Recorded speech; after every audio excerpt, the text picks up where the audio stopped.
Ustedes han visto la sonrisa en mi cara. Es que este programa tengo yo a estos dos invitados de excepción. Está con nosotros Manolo González Moscote, analista político internacional, un experto en este tema, y por supuesto Octavio Pérez, teniente coronel de las Fuerzas Armadas de los Estados Unidos. Muchísimas gracias. Gracias también por la invitación. A ver, comienzo a la derecha. Yo te he estado escuchando hoy, hubo una conferencia muy interesante, una reunión muy interesante de diferentes intelectuales, y escuchaba a Octavio. Créanme ustedes que en esto se aprende mucho.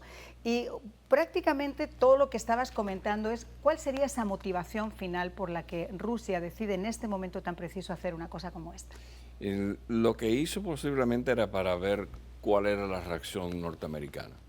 Y lo pueden hacer por varias razones.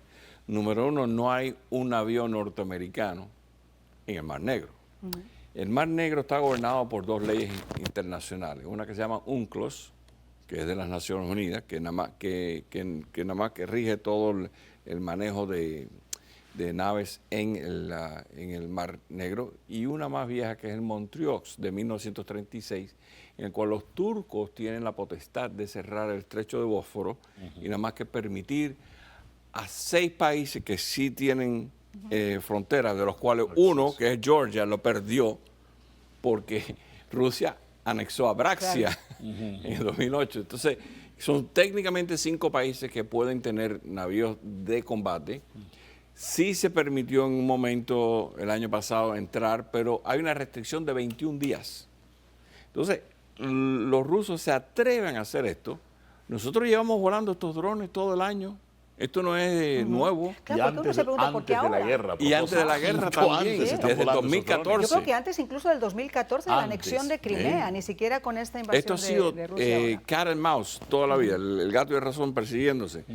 Parte de la Guerra Fría, al igual que los encuentros que ha habido, que también han incrementado en el Báltico, en el estrecho, en Alaska, de Bering, que ha habido más confrontaciones, y no estamos hablando únicamente con los Estados Unidos, sino también casas de la OTAN, como ocurrió en la frontera con Polonia hace una semana y media. Mírate, cuando se acaba la Unión Soviética, hubo la orden, Rusia tiene una aviación que se llama la Dalny Aviacia, o sea, aviación de larga distancia. Es la aviación que utilizaban para proteger toda la Unión Soviética. Cada segundo, por no decirte minutos, cruzaban todos los cielos de Moscú y todos los cielos de la Unión Soviética, aviones, porque había un gran presupuesto para cuidar los cielos de Rusia y de la Unión Soviética. Cuando se acaba la Unión Soviética, el presupuesto, porque era un gigantesco presupuesto para cuidar, se quita esa aviación, la Dalny Aviacia, y vuelven a instaurarlo no hace muchos años, y esto obviamente paró también los incidentes que se venían produciendo en el norte cuando se para esta aviación. Ahora volvieron otra vez los incidentes, sobre todo con naves de los Estados Unidos. O sea, esto no es nada nuevo. Claro.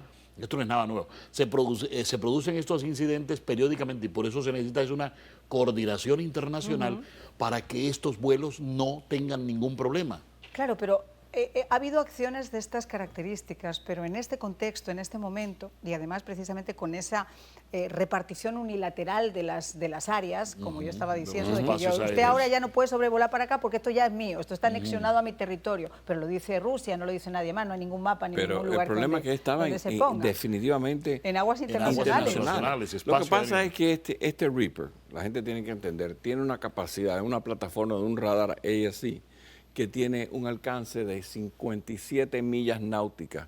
En otra palabra, en el domo ese que tiene abajo, él puede ver 56, 57 millas náuticas. Esta cosa que tiene como por acá, ¿no? Eso ahí abajo, eso es cámara, puede poner un sensor fotoeléctrico, puede tener varias plataformas, pero se cree que lo que se está usando, que los rusos, que eso lo curioso es la respuesta inicial norteamericana y la rusa. Primero, era una disculpa, no, esto tuvo que haber sido un accidente, que fue un poquito de descuido de los pilotos. Señores, 30 a 40 minutos de acoso, echándole petróleo, el JP4, que es como una gelatina, que en el momento que eso le entra a la turbina, especialmente esa turbina que está en la parte de atrás, donde está la entrada, eso se quema. Arriba en el cono ese allá atrás, el pedacito negro, cuando entra esa gelatina ahí, hace una combustión y tumba. O sea, que la intención estaba de tumbar, deshabilitar el dron. Ellos dijeron, no, que no tenía los transponders. Mentira. Lo que pasa es que los radares que usa son multifrecuenciales, están cambiando y son difíciles de interceptar, difícil de hacerle algo, por eso tenían que tumbarlo. Y otra cosa, Rusia está detrás de esta tecnología, lo que tú decías al principio. Por eso están tratando de conseguirlo. El problema es ese, ahora se está en una carrera contrarreloj, quién llega primero. Sí. Y los Estados Unidos no tienen Claro, ninguna embarcación. ese es el tema que os quería preguntar. Estados Unidos no tiene buques en el área, pero ha habido unas declaraciones específicas que vamos a escuchar, las que dice que los amigos y los aliados de Estados Unidos pueden ayudar en esta búsqueda. Vamos a verlo. Ya hace un tiempo que hay un patrón de comportamiento en el que los rusos llevan a cabo acciones un poco más agresivas. Nuestro análisis concluye que no lo hacen con el objetivo de involucrarnos. Hubo algunos incidentes anteriores con los británicos y con otras naciones de nuestro bloque. El dron cayó en un sitio donde la profundidad es de 4.000 o 5.000 pies. La operación de recuperación es muy difícil para cualquiera a esa profundidad. Es cierto que no tenemos barcos allí, pero tenemos muchos aliados y amigos en el área, pero probablemente no haya mucho que recuperar. Francamente, hemos tomado medidas paliativas para no perder datos tecnológicos de inteligencia sensible y estamos bastante seguros de que todo lo que tenía valor en ese dron fue borrado, ya no existe y no puede ser recuperado por nadie. Octavio. Medidas paliativas significa que hay un sistema de autodestrucción de los sensores. O sea, que en el momento que inhabilitan, que saben que el dron está bajando, eso explota una gama térmica o lo que tengan dispensado ahí. Autodestrucción. Y se autodestruye el componente clasificado. Todo ese sistema de radar y computadoras se destruye. Y como te dice, a 4.000 pies de profundidad no hay tantos batígrafos disponibles de los rusos, americanos, de nadie que pueda ir. Sé que va a ser un poquito complicado el rescate. En el tema, por ejemplo, del rescate, en aguas internacionales, la búsqueda del aparato, vamos a imaginarlos que lo encuentran y que los rusos lo tienen. ¿Estados Unidos puede reclamar a los rusos el aparato, los restos del aparato, o estando en aguas internacionales y de la forma que ha ocurrido, mejor borrón y cuenta nueva? Ahí cada quien actúa a su libre albedrío. Claro, a discreción, porque se está en aguas internacionales. Claro que Rusia va a intentar primero que todo estudiar el aparato como tal, y después que lo estudie dice, sí, cómo no, aquí está el aparato, aquí lo tiene. Pero obviamente lo que dice Octavio es lo más importante, es que toda la información fue borrada. Lo que hablábamos una vez de los famosos globos estos chinos. Estos globos transmitían información en directo de todo lo que iban rastreando, escaneando en toda la zona donde estaban. Cuando tú bajas ese globo, porque era también de interés nacional, buscarlo, recuperarlo, ya esos aparatos en el cerebro no tenían absolutamente nada, porque toda la información fue borrada o transmitida a distancia. Aquí exactamente lo mismo con el dron. Vamos a hacer una pausa, vamos a regresar. Y la pregunta que yo hacía al comienzo, quizá un poco ingenua, pero ¿será que es que Rusia se ha querido poner la medallita en el pecho y decir, mira, tú no fuiste capaz, pero yo, la vendetta está servida, ya he derribado uno de los drones como a ti te derribaron el globo? Además, hay más información de que las fuerzas aéreas británicas supuestamente han detectado también un avión ruso sobre Estonia. Dos aviones rusos sobre Estonia. Eso no podemos dejarlo fuera de eso ocurrió también hoy, y hace una semana fue en Polonia y fueron holandeses, F-35 holandeses, que interceptaron. O sea, esto está incrementando, está creciendo. Y cazas españoles creo que también habían cazado en aguas internacionales. La OTAN está rotando en lo que llaman Forward Operating Bases, bases operativas en el frente, en Polonia, en Estonia y en Latvia, donde hacen ejercicios militares. Por cierto, la primera división de caballería estuvo en Polonia hasta finales de febrero, y salió una foto muy famosa en un puerto en Polonia lleno de vehículos militares, y se lo estarán dejando dice, bueno, eso tiene una doble imagen. Esa es la rotación desde el equipo de la primera división, pero si algo ocurre en los primeros días, no mandas el equipo para los Estados Unidos, ya está allí. Ya se queda en la casa. Pero mira, María, una de las cosas importantes, estos operativos han ocurrido durante todo el tiempo.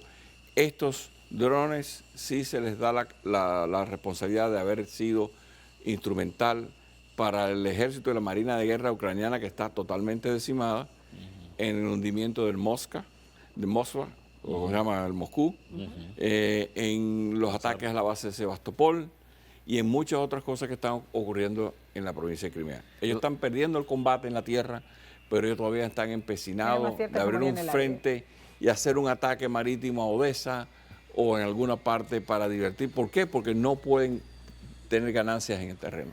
Para nadie es un secreto que toda la tecnología hoy moderna de la OTAN está al servicio en esa zona de Ucrania, del ejército ucraniano. Pasar la información privilegiada, información sobre todo las coordenadas, dónde viene la hilera de los tanques, por dónde están los aviones, desde dónde están partiendo los aviones. Si hay barcos incluso rusos. Exacto, y todo eso lo hacen este tipo de drones y otros que obviamente los mismos satélites, ¿no? Están totalmente rastreando, escaneando toda esa información y es lo que le ha ayudado a Zelensky, porque Zelensky prácticamente cuando comienza esta guerra estaba totalmente desnudo, no tenía ningún tipo de información, además que sufrió fuertes ataques de los hackers rusos, ¿no? Y en estos aparatos también impiden que esos hackers le hacen una especie de escudo protector tecnológico a las Fuerzas Armadas de Ucrania. Que, por cierto, ahora que los mencionas, ya han prometido en el día de hoy que va a haber nuevas acciones de hackeo sobre Ucrania, ¿no? Con las consecuencias que puede llegar a tener. Ahora, la pregunta que yo hacía al comienzo, ¿ustedes creen que después de lo que ocurrió con China y los famosos lobos chinos, y que se quedaron un poquito con la espinita de que, oye, me los han derribado y no tengo cómo poder...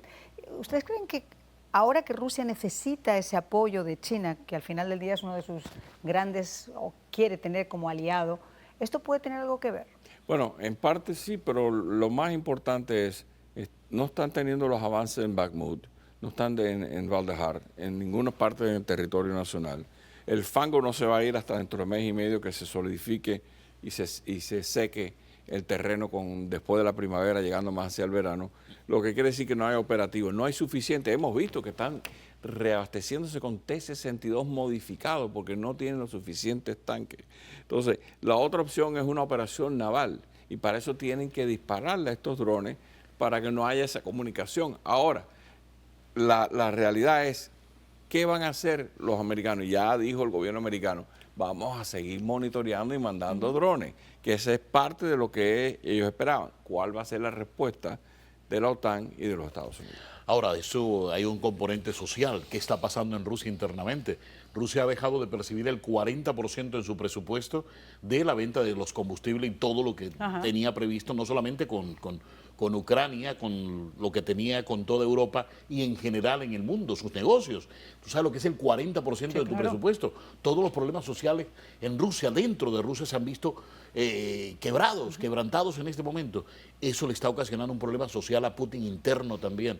El alto precio de las cosas y sobre todo un movimiento social de las madres y esposas de los soldados que han mandado a la guerra. Nada de esto se ve ni se siente porque tú sabes que hay un bloqueo informativo dentro de Rusia. Pero esto está en cierne, en el mismo Kremlin. Hoy se habla de que hay informaciones supuestamente de que Putin no dio la orden. Entonces dijeron, entonces se entiende. Si Putin no dio la orden de que atacaran agresivamente a este dron, ¿quién la está dando? Entonces hay cosas, alguien está tomando las decisiones por Putin, no es Putin el que tiene el control de las cosas. ¿Y Putin sería capaz de dejar que alguien tomara las decisiones por él? Siempre, un chivo expiatorio. Pero mira, lo que te está diciendo Manolo tiene aún una mayor importancia. Los cadáveres siempre vienen de todas las provincias, muy poca gente ha muerto del Gran Moscú y San Petersburgo.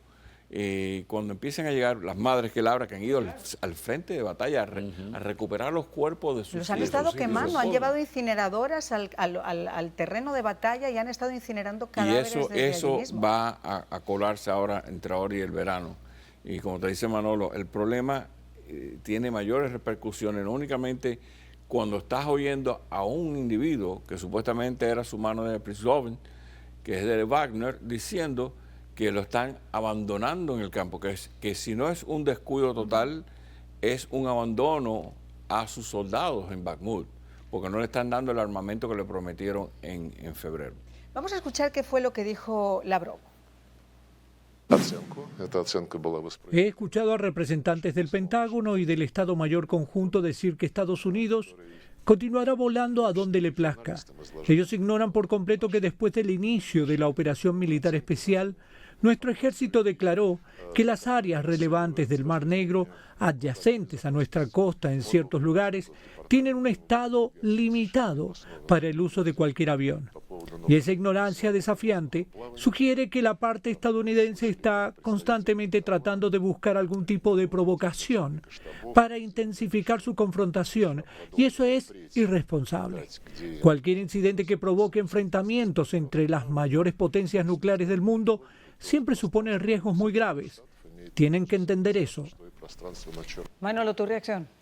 Bueno, sencillo, ese es el descaro de Putin ahora, culpar a los drones americanos de lo que esté pasando. Aquí está absolutamente todo claro. Ellos van a seguir otra vez intentando hacer lo mismo y obviamente Estados Unidos nunca va a dejar de poner a volar estos drones, no solo los drones, sino lo que haya que volar, que sea capaz de captar información y sobre todo entregarla al terreno a los soldados ucranianos, ¿no? No te iba a preguntar la reacción, porque yo creo que ya la hemos hablado en el programa. Una de las cosas que yo estaba leyendo hoy en diferentes medios europeos es que por primera vez la OTAN, los países de la OTAN se estaban tratando de reabastecer de armas y que lo habían hecho en un 65% más que en los últimos 5 años. Eso significa que a pesar de cómo van las cosas, podrían estar preparándose ante la eventualidad de un conflicto de mayor envergadura, que por ejemplo invadiera Polonia o que tomara acción sobre Georgia. Bueno, fíjate, habíamos hablado que los Estados Unidos movió muchas de sus bases en Alemania a Polonia, Estonia, Latvia, hacia el frente. También hay una movilización de 100.000 soldados de la OTAN a estos países que hacen frontera. Y ha habido una gran cantidad de ejercicios militares en estos países, para in your face, Putin, para enseñarle que vamos a estar aquí, que no es lo mismo tú movilizar una unidad que está a 24, 36 horas de Polonia, que tenerlos en Polonia, tenerlos en Estonia. O sea, como un detente. Entonces, eso ha sido un cambio que ha hecho la OTAN, de movilizar tropas, hacer rotaciones, la misma que estábamos hablando. Los F-35 vienen de España, vienen de Holanda y rotan en bases en Polonia para demostrarle que la OTAN va a defender sus fronteras. Manolo, estábamos hablando además en la pausa que a esto se le agrega además el tema de los ejercicios militares. Ejercicios militares de parte de Estados Unidos y Corea del Sur, y aparte los ejercicios militares de Irán. hoy hasta el 19 entre Irán, Rusia y China. La escalada está en su punto máximo en este momento. Una pregunta para los dos. ¿Ustedes creen que en el caso de que Rusia decidiera avanzar en su escalada y entrar en Polonia, como hemos visto, atacar Georgia, sería un momento para que China invadiera finalmente Taiwán, como se prevé, como las agencias de inteligencia están previendo? China está monitoreando todo lo que está pasando porque independiente de, de las opciones que quiere tener Xi Jinping de ya consiguió Hong Kong y Macao. Él quiere ahora Taiwán antes que se muera, que ese es su legado. Está midiéndose mucho porque al fin y al cabo el socio comercial número 1 es los Estados Unidos y el segundo es Europa. O sea que tú puedes ganar la guerra, puedes ocupar Taiwán, pero incapacitas el 20% de los dueños que tienen toda la industria y el capital que te hicieron a China lo que es el poderío de manufactura. O sea que es un tiro en el pie, pero más bien es la pérdida de mercado porque destruyes todos los mercados. Además, el socio número 1 para China siempre es Estados Unidos. Este es el mercado más importante, el socio más importante, el que le dio toda la tecnología que hoy posee. Entonces, dice uno, este es un tiro en el pie que se haría China. No te creas, China tiene que pensarlo 2 veces. Tiene que pensarlo 2 veces y Estados Unidos tiene que estar preocupado porque la situación en Latinoamérica se está abriendo realmente a los enemigos de Estados Unidos y ya es hora de utilizar la palabra enemigos. Eso de que tus amigos son mis amigos y tus enemigos mis enemigos, nunca mejor dicho. Muchísimas gracias a los dos por habernos acompañado